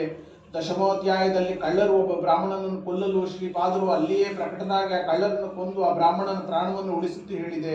11ನೇ ಅಧ್ಯಾಯದಲ್ಲಿ ಶ್ರೀಪಾದ ರಾಜರುಗಳ ಕರಂಗಚರಾಜ ನಗರದಲ್ಲಿ ಮಾಧವ ಬ್ರಾಹ್ಮಣನ ಪತ್ನಿಯಾದ ಅಂಬಾ ಎಂಬುವಳ ಉದರದಿಂದ ನರಸಿಂಹ ಸರಸ್ವತಿ ಎಂಬ ಹೆಸರಿನಿಂದ ಅವತರಿಸಿದ್ದು ಹೇಳಿದೆ. ಇದು ದತ್ತಾತ್ರೇಯ 3ನೇ ಅವತಾರವು. 10ನೇ ಅಧ್ಯಾಯದಲ್ಲಿ ನರಸಿಂಹ ಸರಸ್ವತಿ ಗುರುಗಳು ತಾಯಿಗೆ ಜ್ಞಾನವನ್ನು ಹೇಳಿ ಆಕೆಗೆ ಮಕ್ಕಳನ್ನು ಕೊಟ್ಟು ತಾವು ಕಾಶಿಗೆ ಹೋಗಿ ಸನ್ಯಾಸವನ್ನು ತೆಗೆದುಕೊಂಡ ಉತ್ತರ ಕಡೆ ಯಾತ್ರೆ ಮಾಡಿದ್ದು ಹೇಳಿದೆ. 13ನೇ ಅಧ್ಯಾಯದಲ್ಲಿ ಆಮೇಲೆ ಶ್ರೀ ಗುರುಗಳು ಕರಂಗಚರ ನಗರಕ್ಕೆ ಬಂದು ತಂದೆ ತಾಯಿಗಳಿಗೆ ಭೇಟಿ ಕೊಟ್ಟು ಅಲ್ಲಿಂದ ಗೋದಾವರಿ ತೀರಕ್ಕೆ ಬಂದು ಅಲ್ಲಿ ಉದರ ವ್ಯಾಧಿಯುಳ್ಳ ಬ್ರಾಹ್ಮಣನ ಮೇಲೆ ಕೃಪೆ ಮಾಡಿದ್ದು ಹೇಳಿದೆ. 14ನೇ ಅಧ್ಯಾಯದಲ್ಲಿ ಶ್ರೀ ಗುರುಗಳು ಕ್ರೂರಯವನನ್ನ ಶಾಸನ ಮಾಡಿ ಸ್ವಯಂ ದೇವನ ಮೇಲೆ ಕೃಪೆ ಮಾಡಿ ಅವನಿಗೆ ವರದಾನ ಮಾಡಿದ್ದು ಹೇಳಿದೆ. 15ನೇ ಅಧ್ಯಾಯದಲ್ಲಿ ಶ್ರೀ ಗುರುಗಳು ತಮ್ಮ ಶಿಷ್ಯನಿಗೆ ತೀರ್ಥಯಾತ್ರೆ ಎಂಬ ಕ್ರಮವನ್ನು ಹೇಳಿ ಅವನನ್ನು ಯಾತ್ರೆಗೆ ಕಳಿಸಿ ತಾವು ವೈಜಗನ್ನಾಥದಲ್ಲಿ ಕೆಲವು ದಿವಸ ಗುಪ್ತವಾಗಿದ್ದು ಹೇಳಿದೆ. 16ನೇ ಅಧ್ಯಾಯದಲ್ಲಿ ಶ್ರೀ ಗುರುಗಳು ಒಬ್ಬ ಬ್ರಾಹ್ಮಣನಿಗೆ ಗುರುಭಕ್ತಿಯ ಬಗ್ಗೆ ದೌಮ್ಯ ಋಷಿಗಳ 3 ಶಿಷ್ಯರ ಗುರುಭಕ್ತಿಯ ಕಥೆಯನ್ನು ಹೇಳಿ ಅವನಿಗೆ ಜ್ಞಾನ ಶಕ್ತಿಯನ್ನು ಕೊಟ್ಟು ತಾವು ಬಿಲ್ವಾಡಿಯಲ್ಲಿರುವ ಭುವನೇಶ್ವರಿಯ ಹತ್ತಿರ ಬಂದಿದ್ದು ಹೇಳಿದೆ. 17ನೇ ಅಧ್ಯಾಯದಲ್ಲಿ ಭುವನೇಶ್ವರಿಯಲ್ಲಿದ್ದ ಒಬ್ಬ ಮೂರ್ಖ ಬ್ರಾಹ್ಮಣನು ನಾಲಿಗೆ ಕುಯ್ದುಕೊಂಡು ದೇವಿಗೆ ಅರ್ಪಣೆ ಮಾಡಲು ಶ್ರೀ ಗುರುಗಳು ಅವನ ಬಾಯಲ್ಲಿರುವ ಭಸ್ಮವನ್ನು ಹಾಕಿ ಅವನಿಗೆ ಪುನಃ ನಾಲಿಗೆ ಕೊಟ್ಟು ಅವನಿಗೆ ಸರ್ವ ವಿದ್ಯೆ ಬರುವಂತೆ ಅವನನ್ನು ಧ್ಯಾನನಾಗಿ ಮಾಡಿದ್ದು ಹೇಳಿದೆ. 18ನೇ ಅಧ್ಯಾಯದಲ್ಲಿ ಆಮೇಲೆ ಶ್ರೀ ಗುರುಗಳು ನರಸಿಂಹವಾಡಿಯಲ್ಲಿ ಕೃಷ್ಣ ಪಂಚಗಂಗ ಸಮದಲ್ಲಿದ್ದು ಅವರವಾಡದಲ್ಲಿ ಒಬ್ಬ ದರಿದ್ರ ಬ್ರಾಹ್ಮಣನ ಮನೆಯಲ್ಲಿರುವ ಅವರಿ ಬಳ್ಳಿಯನ್ನು ಕಿತ್ತು ಅವನಿಗೆ ಬಂಗಾರ ತುಂಬಿದ ಕೊಡವನ್ನು ಕೊಟ್ಟಿದ್ದು ಹೇಳಿದೆ. 19ನೇ ಅಧ್ಯಾಯದಲ್ಲಿ ಶ್ರೀ ಗುರುಗಳು ಅಲ್ಲಿಯ ಔದುಂಬರ ವರ್ಣನೆ ಮಾಡಿ ಯೋಗಿನಿಯರಿಗೆ ವರವನ್ನು ಕೊಟ್ಟು ತಾವು ಗಾಣಗಾಪುರದಲ್ಲಿ ಓದುದ್ದು ಹೇಳಿದೆ. 20ನೇ ಅಧ್ಯಾಯದಲ್ಲಿ ಶ್ರೀ ಗುರುಗಳು ಒಬ್ಬ ವಿಪ್ರ ಸ್ತ್ರೀಯುಳ್ಳ ಪಿಶಾಚಿವಾದವನ್ನು ಬಿಡಿಸಿ ಆಕೆಗೆ 2 ಪುತ್ರರಾಗುವಂತೆ ಹೊರಕೊಟ್ಟು ಅವರುಗಳಲ್ಲಿ ಒಂದು ಸಾಯಂಕಾಲ ಅವಳಿಗೆ ಸಿದ್ಧ ರೂಪದಿಂದ ಆಕೆಗೆ ಜ್ಞಾನೋಪದೇಶ ಮಾಡಲಾಗಿ ಬಂದಿದ್ದು ಹೇಳಿದೆ. 21ನೇ ಅಧ್ಯಾಯದಲ್ಲಿ ಶ್ರೀ ಗುರುಗಳು ಆಕೆಗೆ ಜ್ಞಾನೋಪದೇಶ ಮಾಡಲು ಅವರ ಉತ್ತರವನ್ನು ಕೇಳಿ ಆ ಕೂಸನ್ನು ಔದುಂಬರದ ಹತ್ತಿರ ಒಯ್ಯಲಿಕ್ಕೆ ಹೇಳಿ ತಾವು ರಾತ್ರಿಯೇ ಬಂದು ಕೃಪೆ ಮಾಡಿ ಆ ಕೂಸನ್ನು ಬದುಕಿಸಿದ್ದು ಹೇಳಿದೆ. 22ನೇ ಅಧ್ಯಾಯದಲ್ಲಿ ಶ್ರೀ ಗುರುಗಳು ಸಂಗಮದಲ್ಲಿದ್ದು ಗಾಣಗಾಪುರದಲ್ಲಿ ಒಬ್ಬ ಬ್ರಾಹ್ಮಣನ ಮನೆಗೆ ಭಿಕ್ಷೆಗೆ ಹೋಗಿ ತಮ್ಮ ಭಿಕ್ಷೆಗಾಗಿ ಅವರ ಮನೆಯಲ್ಲಿರುವ ಬರಂಬಡೆಯಿಂದ ಹಾಲನ್ನು ಹಿಂಡಿಸಿ ಕುಡಿದು ಅವರ ವರ ಕೊಟ್ಟಿದ್ದು ಹೇಳಿದೆ. 23ನೇ ಅಧ್ಯಾಯದಲ್ಲಿ ಗಾಣಗಾಪುರದ ರಾಜನು ಶ್ರೀ ಗುರುಗಳನ್ನು ಸಂಗಮದಿಂದ ಗಾಣಗಾಪುರಕ್ಕೆ ಕರೆದುಕೊಂಡು ಬರುವಾಗ ಒಬ್ಬ ಬ್ರಹ್ಮರಾಕ್ಷಸನನ್ನು ಉದ್ಧರಿಸಲು ರಾಜನು ಅಲ್ಲಿ ಬಂದು ಮಠವನ್ನು ಕಟ್ಟಿಸಿಕೊಟ್ಟು ಶ್ರೀ ಗುರುಗಳನ್ನು ಇಟ್ಟುಕೊಟ್ಟದ್ದನ್ನು ಹೇಳಿದೆ. 24ನೇ ಅಧ್ಯಾಯದಲ್ಲಿ ಶ್ರೀ ಗುರುಗಳು ಕುಂಭಸಿಯಲ್ಲಿರುವ ತ್ರಿವಿಕ್ರಮ ಭಾರತೀಯ ಭಟ್ಟಿಗೆ ಹೋಗಿ ವಿಶ್ವರೂಪವನ್ನು ತೋರಿಸಿ ಗುರುಮಯವನ್ನು ಉಂಟು ಮಾಡಿ ಆಮೇಲೆ ನಿಜರೂಪ ತೋರಿಸಿ ವರವನ್ನು ಕೊಟ್ಟಿದ್ದು ಹೇಳಿದೆ. 25ನೇ ಅಧ್ಯಾಯದಲ್ಲಿ ವಿದ್ಯಾಗರ್ಭದಿಂದಿರುವ ಇಬ್ಬರು ಮ್ಲೇಚ್ಛರ ಎದುರಿಗೆ ವೇದಗಳನ್ನು ಅಂದು ತ್ರಿವಿಕ್ರಮ ಯತಿಗೆ ವಾದಮಂಡರಿ ಅಥವಾ ಜಯಪ್ರದ ಕೊಡಿರಿ ಎಂದು ಛೇಡಿಸಲು ಅವರು ಬ್ರಾಹ್ಮಣರನ್ನು ಶ್ರೀ ಗುರುಗಳ ಕಡೆಗೆ ಕರೆದುಕೊಂಡು ಬಂದಿದ್ದು ಹೇಳಿದೆ. 26ನೇ ಅಧ್ಯಾಯದಲ್ಲಿ ಶ್ರೀ ಗುರುಗಳು ಆ ವೇದ ವಿಪ್ರರಿಗೆ ವೇದ ರಚನೆಯನ್ನು ಹೇಳಿ ವಾದ ಕಲ್ಪನೆಯನ್ನು ಬಿಡವೆಂದು ಹೇಳಿದರೂ ಅವರು ಕೇಳಿಲ್ಲವೆಂದು ಹೇಳಿದೆ. 27ನೇ ಅಧ್ಯಾಯದಲ್ಲಿ ಶ್ರೀ ಗುರುಗಳು ಪತಿತನಿಂದ ವೇದವನ್ನು ಅನಿಸಿ ಆ ವಿಪ್ರರ ಸಂಗಡ ವೇದವಾದ ಮಾಡಿಸಲು ಅವರು ಕುಂಠಿತರಾಗಲು ಶ್ರೀ ಗುರುಗಳು ಶಾಪ ಕೊಟ್ಟು ಅವರನ್ನು ಬ್ರಹ್ಮರಾಕ್ಷಸರನ್ನು ಮಾಡಿದ್ದು ಹೇಳಿದೆ. 28ನೇ ಅಧ್ಯಾಯದಲ್ಲಿ ಶ್ರೀ ಗುರುಗಳು ಪತಿತನಿಗೆ ಧರ್ಮದ ಸಂಗತಿಯನ್ನು ಹೇಳಿ ಪುನಃ ಅವನನ್ನು ಪತಿತನನ್ನು ಮಾಡಿ ಅವನಿಗೆ ಕಳಿಸುವುದನ್ನು ಹೇಳಿದೆ. 29ನೇ ಅಧ್ಯಾಯದಲ್ಲಿ ಶ್ರೀ ಗುರುಗಳು ತ್ರಿವಿಕ್ರಮನಿಗೆ ಭಸ್ಮ ಮಹಿಮೆ ಹೇಳುವಾಗ ವಾಮದೇವರಿಂದ ಬ್ರಹ್ಮರಾಕ್ಷಸನನ್ನು ಉದ್ಧಾರವಾದದ್ದನ್ನು ಹೇಳಿದೆ. 30ನೇ ಅಧ್ಯಾಯದಲ್ಲಿ ಒಬ್ಬ ಸತಿಯ ಪತಿಯು ಸಾಯಲು ಅವಳು ಬಹು ಪ್ರಲಾಪ ಮಾಡುವಾಗ ಶ್ರೀ ಗುರುಗಳು ಸಾಧುಗಳ ರೂಪದಿಂದ ಬಂದು ಅವಳಿಗೆ ನಾನಾ ಕಥೆಗಳನ್ನು ಹೇಳಿ ಆಕೆಯನ್ನು ಸಮಾಧಾನ ಮಾಡಿದ್ದು ಹೇಳಿದೆ. 31ನೇ ಅಧ್ಯಾಯದಲ್ಲಿ ಮುಂದೆ ಶ್ರೀ ಗುರುಗಳು ಆಕೆ ಪತಿರಿತ್ವ ಧರ್ಮವನ್ನು ಹೇಳಿ ಸಹಗಮನ ಪ್ರಕಾರವನ್ನು ಹೇಳಿದ್ದು ಹೇಳಿದೆ. 32ನೇ ಅಧ್ಯಾಯದಲ್ಲಿ ಆ ಸತಿಯು ಸಹಗಮನ ಮಾಡಲು ಮುಂದಾದಾಗ ಶ್ರೀ ಗುರುಗಳು ದರ್ಶನಕ್ಕೆ ಬಂದು ನಮಸ್ಕಾರ ಮಾಡಲು ಅಷ್ಟಪುತ್ರ ಸೌಭಾಗ್ಯವಂತರೆಂದು ಆಶೀರ್ವದಿಸಿ ಆಕೆಯ ಪತಿಯನ್ನು ಬದುಕಿಸಿದ್ದನ್ನು ಹೇಳಿದೆ.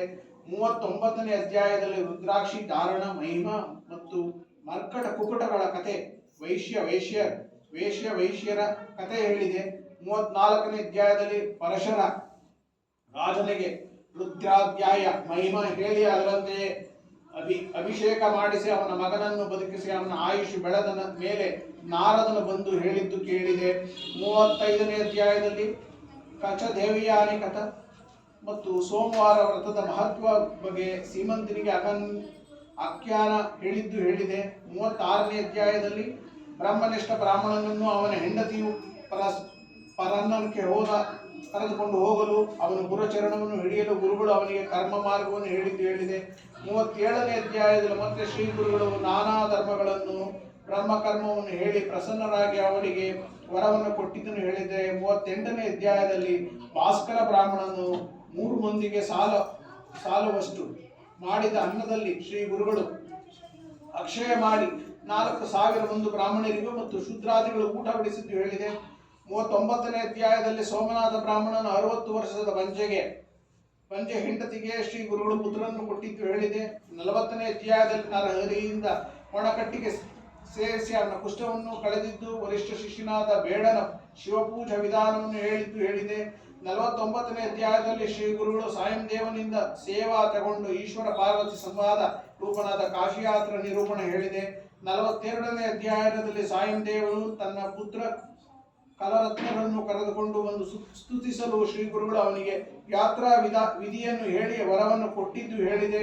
43ನೇ ಅಧ್ಯಾಯದಲ್ಲಿ ಶ್ರೀ ಕೃಷ್ಣನು ಧರ್ಮರಾಯನಿಗೆ ಅನಂತ ವ್ರತ ಕಥೆಯನ್ನು ಹೇಳಿ ಮಾಡಿಸಿದಂತೆ ಶ್ರೀ ಗುರುಗಳು ಸಾಯಂದೇವನಿಂದ ಮಾಡಿಸಿದ್ದು ಹೇಳಿದೆ.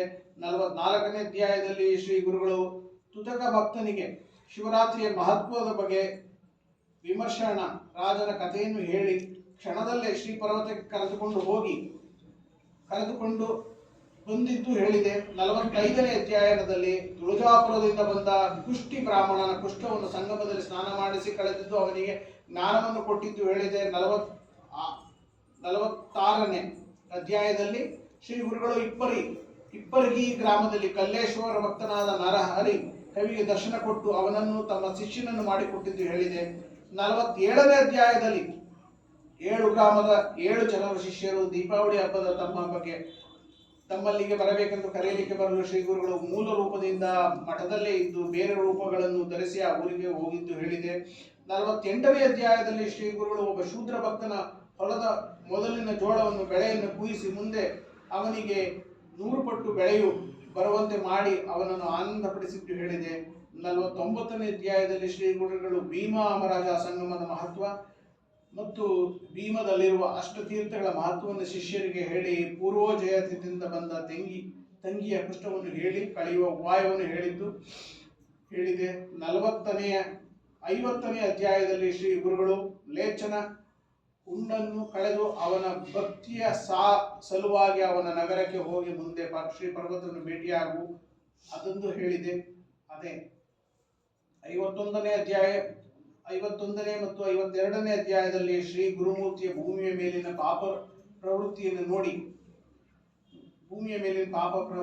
ನೋಡಿ ಇನ್ನು ಕೆಟ್ಟ ಜನರ ಉಪದ್ರವವಾದೀತು ಕಾರಣ ಗುಪ್ತವಾಗಿರಬೇಕೆಂದು ನಿಶ್ಚಯ ಮಾಡಿಕೊಂಡು ಶಿಷ್ಯರನ್ನು ಕುರಿತು ಇವತ್ತಿನ ದಿವಸ ಶ್ರೀ ಮಲ್ಲಿಕಾರ್ಜುನ ಯಾತ್ರೆಗಾಗಿ ಶ್ರೀ ಶೈಲಕ್ಕೆ ಹೋಗೋಣ ಎಂದು ಹೇಳಿದರು. ಈ ಮಾತು ಕೇಳಿ ಭಕ್ತ ಜನರು ಉದ್ವಿಗ್ನರ ಮನಸ್ಸಿನವಾಗಿ ದೀರ್ಘ ಸ್ವರದಿಂದ ಉದುರಿ ಶೋಕ ಮಾಡಿ ಗುರುಚರಣಗಳಲ್ಲಿ ಉರುಳಾಡುತ್ತಿದ್ದರು. ಇದನ್ನು ಕಂಡು ಶ್ರೀ ಗುರುಗಳು ವರದ ಹಸ್ತದಿಂದ ಅವರ ಮೈ ಮೇಲೆ ಕೈಯಾಡಿಸಿ ಮಠದಲ್ಲಿ ತಮ್ಮ ಭಜನೆಯಲ್ಲೇ ಆಸಕ್ತರಾಗಿರುವುದು ಹೇಳಿ ಶ್ರೀ ಗುರುಗಳು ಕರ್ದಳಿ ವನಕ್ಕೆ ಹೋಗಿ ನಾವಿಕರಿಂದ ಕೆಲವು ಮಾತುಗಳನ್ನು ಹೇಳಿ ಕಳಿಸಿ ತಾವು ನಿಜಾನಂದದಲ್ಲಿ ಮಗ್ನರಾದರು ಎಂದು ಹೇಳಿದೆ. ಎಲೆ ನಾಮಧಾರಕನೇ, ಈ ಪ್ರಕಾರವಾದ ಗುರುಚರಿತ್ರೆಯು ಅನಂತ ಕಥೆಯುಳ್ಳದ್ದು, ಪರಮ ಪವಿತ್ರವಾದದ್ದು ಇರುತ್ತದೆ. ಅದರೊಳಗಿನ 52 ಅಧ್ಯಾಯಗಳನ್ನು ಮಾತ್ರ ಈಗ ನಿನ್ನ ಸಲುವಾಗಿ ಹೇಳಿದೆನು ಮತ್ತು ಈಗ ಅವತರಣಿಗಳನ್ನು ಹೇಳಿದೆನು. ಶ್ರೀ ಗುರುಗಳು ಶ್ರೀ ಪರ್ವತಕ್ಕೆ ಹೋದರೆಂದು ಜನರಿಗೆ ತಿಳಿಯಿತು. ಆದರೆ ಅವರು ಗಾಣಗಾಪುರದಲ್ಲಿ ಗುಪ್ತರಾಗಿರುವರು. ಈ ಕಲಿಯುಗದಲ್ಲಿ ಅಧರ್ಮದಿಂದ ವೃದ್ಧಿಯಾಯಿತೆಂದು ತಿಳಿದು ಶ್ರೀ ಗುರುಗಳು ಗುಪ್ತರಾದರು. ಆದರೆ ಭಕ್ತ ಜನರಿಗೆ ಮೊದಲು ಹೇಗೆ ಪ್ರತ್ಯಕ್ಷ ದರ್ಶನ ಕೊಡುತ್ತಿದ್ದರೋ ಅದರಂತೆ ಈಗಲೂ ದರ್ಶನ ಕೊಡುತ್ತಾರೆ. ಈಗ ಅವತಾರಿಕ ಎಂಬ ಸಿದ್ಧಮಾಲೆಯನ್ನು ನಿತ್ಯ ಯಾರು ಜಪಿಸುವರೋ ಅವರಿಗೆ ಶ್ರೀ ಗುರುಗಳು ದರ್ಶನ ಕೊಡುವರು. ಅವರ ಭಾವದಂತೆ ಕಾರ್ಯವೂ ಸಾಧಿಸುವರು. ಎಲೆ ನಾಮಧಾರಕ, ನೀನು ಶ್ರೇಷ್ಠನು. ನೀನು ಅವತರಣಿಕ ಪ್ರಶ್ನೆ ಮಾಡೋದ್ರಿಂದ ಕಥೆಯ ಸಾರಾಂಶವನ್ನು ಪುನಃ ನಿನಗೆ ಹೇಳಿದೆನು. ಇದರಿಂದ ಪೂರ್ವದಲ್ಲಿ ಕೇಳಿದ ಕೂಡಲೇ ಧ್ಯಾನದಲ್ಲಿ ಈ ಅವತರಣಿಕೆಯು ಶ್ರಾವಣದಿಂದ ಇತರ ಜನರಿಗೆ ಗುರುಚರಿತ್ರೆಯನ್ನು ಪೂರ್ಣವಾಗಿ ಕೇಳಬೇಕೆಂದು ಇಚ್ಛೆ ಆದದ್ದು. ಆ ಪ್ರಕಾರ ಅವತಾರಣಿಗಳು ಇರುತ್ತೆಂದು ತಿಳಿ ಕಥೆಯು ನೆನಪಾಗುವ ರೀತಿಯನ್ನು ಹೇಳಿದನು. ಇದನ್ನು ಸತತ ಸ್ಮರಿಸಿದರೆ ಕಥೆಯು ಅನುಕ್ರಮವಾಗಿ ಸ್ಮರಣೆಗೆ ಬರುವುದು. ಆ ಪ್ರಕಾರ ಸಿದ್ಧರು ಹೇಳಲು ನಾಮಧಾರಕನು ಅವರ ಚರಣ ಕೆರಗಿ ವಿನಯದಿಂದ ಕೈ ಮುಗಿದು, ಸ್ವಾಮಿ, ತಮ್ಮ ವಚನವೇ ಸರ್ವಸಿದ್ಧಿಧಾರಕವಾಗಿದೆ. ಶ್ರೀ ಗುರುರಾಯರೇ, ನನ್ನದೊಂದು ಮತ್ತೊಂದು ವಿನಂತಿ ಇದೆ. ಶ್ರೀ ಗುರುಚರಿತ್ರೆ ಸಪ್ತಾಹ ಪಾರಾಯಣದಲ್ಲಿ ಪ್ರತಿದಿನ ಎಷ್ಟು ಓದಬೇಕು, ಇದನ್ನು ಹೇಗೆ ಹೇಳಿರಿ ಎಂದರು. ಆಗ ಸಿದ್ಧರು, ಎಲೆ ನಾಮಧಾರಕ, ನೀವು ಒಳ್ಳೆಯ ಪ್ರಶ್ನೆ ಮಾಡಿದಿರಿ. ಅದು ಲೋಕೋಪಕಾರವಾದದ್ದು. ಅಂತಃಕರಣವು ಪವಿತ್ರವಾಗುವಾಗ ಸದಾ ಗುರುಚರಿತ್ರೆಯನ್ನು ಓದಬೇಕು. ಅದರಿಂದ ಈ ಪರಗಳಲ್ಲಿ ಸುಖವಾಗುವುದು. ಇನ್ನು 2ನೇ ಪ್ರಕಾರ ಹೇಗೆಂದರೆ, ಇನ್ನು ನಿಮಗೆ ಸಪ್ತಾಹದ ಪ್ರಕಾರಗಳನ್ನು ಹೇಳುವನ್ನು ಕೇಳು. ಶುಚೀಭೂತನಾಗಿ ಶಾಸ್ತ್ರ ಹೇಳಿ ರೀತಿಯಾಗಿ ಸಪ್ತಾಹ ಪಾರಾಯಣ ಮಾಡಲು ಬಹುಮುಖ್ಯ ಪುಣ್ಯ ಉಂಟು. ಶುಭ ದಿನಗಳನ್ನು ನೋಡಿ ಸ್ನಾನ ಸಂಧ್ಯಾದಿ ಇತ್ಯಾದಿ ಕರ್ಮಗಳು ಮಾಡಿಕೊಂಡು ಪಾರಾಯಣ ಮಾಡುವ ಸ್ಥಳವನ್ನು ಸಾರಿಸಿ ರಂಗವಲ್ಲಿಗಳಿಂದ ಅಲಂಕರಿಸಿ ಪುಸ್ತಕ ರೂಪಿಯಾದ ಶ್ರೀ ಗುರುಗಳನ್ನು ಒಂದು ಶುದ್ಧ ಸ್ಥಳದಲ್ಲಿಟ್ಟು ಸಂಕಲ್ಪ ಮಾಡಿ ಷೋಡಶೋಪಚಾರ ಬ್ರಾಹ್ಮಣರು ಸಹಿತವಾಗಿ ಪೂಜಿಸಬೇಕು. ಮೊದಲನೇ ದಿನದಿಂದಲೂ ಒಂದೇ ಸ್ಥಳದಲ್ಲಿ ಕುಳಿತು ಮಾತಾಡದೆ ಮೌನದಿಂದಿದ್ದು ಇಂದ್ರಿಯ ನಿಗ್ರಹ ಮಾಡಿ ಸಪ್ತಾಹ ಮುಗಿಯುವವರೆಗೂ ಶೋಭೆಯ ವಾಹನವಾದ ದೀಪವನ್ನಿಟ್ಟು ದೇವರಿಗೆ, ಬ್ರಾಹ್ಮಣರಿಗೆ, ಮಲೆಯರು, ಹಿರಿಯರಿಗೆ ನಮಿಸಿ ಪೂರ್ವ ಅಥವಾ ಉತ್ತರಾಭಿಮುಖವಾಗಿ ಕುಳಿತು ಪಾರಾಯಣ ಪ್ರಾರಂಭಿಸಬೇಕು. ಮೊದಲನೇ ದಿನ 9 ಅಧ್ಯಾಯ, ಎರಡನೇ ದಿನ 21 ಅಧ್ಯಾಯ, ಮೂರನೇ ದಿನ 29 ಅಧ್ಯಾಯ, ನಾಲ್ಕನೇ ದಿನ 35 ಅಧ್ಯಾಯ, ಐದನೇ ದಿನ 38 ಅಧ್ಯಾಯ, ಆರನೇ ದಿನ 43 ಅಧ್ಯಾಯ, ಏಳನೇ ದಿನ 53 ಅಧ್ಯಾಯ ಅವತಾರಣಿಕ ಸಹಿತ ಓದಬೇಕು. ಈ ಪ್ರಕಾರ ಪಾರಾಯಣ ಮಾಡಬೇಕು. ನಿತ್ಯ ಪಾರಾಯಣ ಮುಗಿದ ಮೇಲೆ ಉತ್ತರ ಪೂಜೆ ಮಾಡಿ ಶ್ರೀ ಗುರುಗಳಿಗೆ ನಮಿಸಿ ಏನಾದರೂ ಉಪಹಾರ ಮಾಡಬೇಕು. ಆ ರಾತ್ರಿಯಲ್ಲಿ ಗೋಶಯನ ಮಾಡಿ ಶಾಸ್ತ್ರದಂತೆ ಶುಚಿಯಾಗಿರಬೇಕು. ಈ ಪ್ರಕಾರ 7 ದಿವಸ ಸಪ್ತಾಹ ಮಾಡಿ 8ನೇ ದಿನ ಬ್ರಾಹ್ಮಣ ಸುವಾಸಿನಿಯರಿಗೆ ಭೋಜನ ಬಡಿಸಿ ಅವರಿಗೆ ಯಥಾಶಕ್ತಿ ದಕ್ಷಿಣ ತಾಂಬೂಲವನ್ನು ಕೊಟ್ಟು ಸಂತೋಷಪಡಿಸಬೇಕು.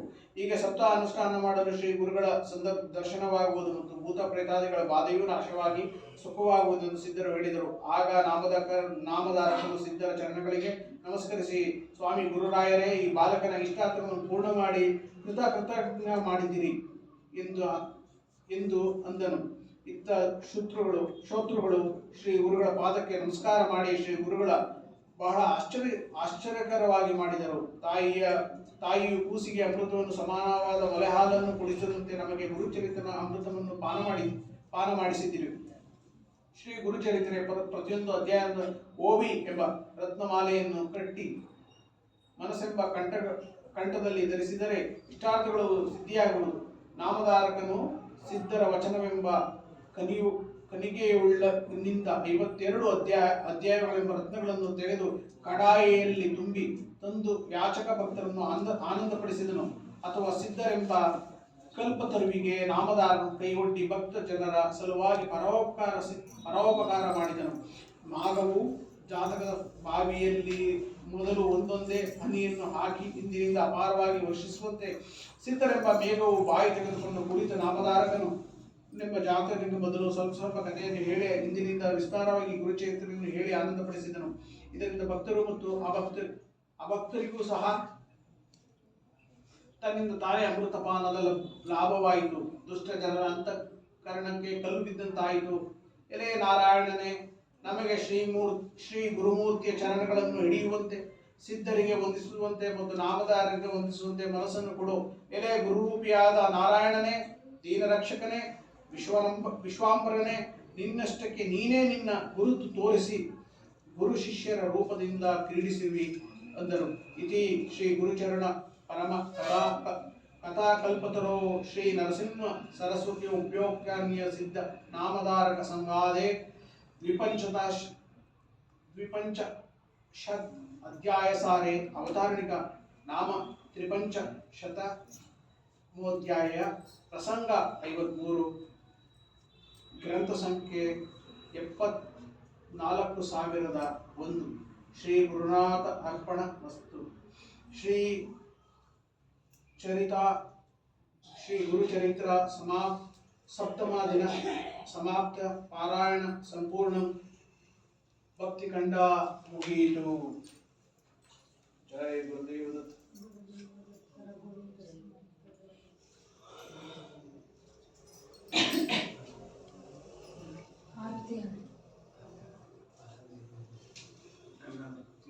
सरस्वती गदा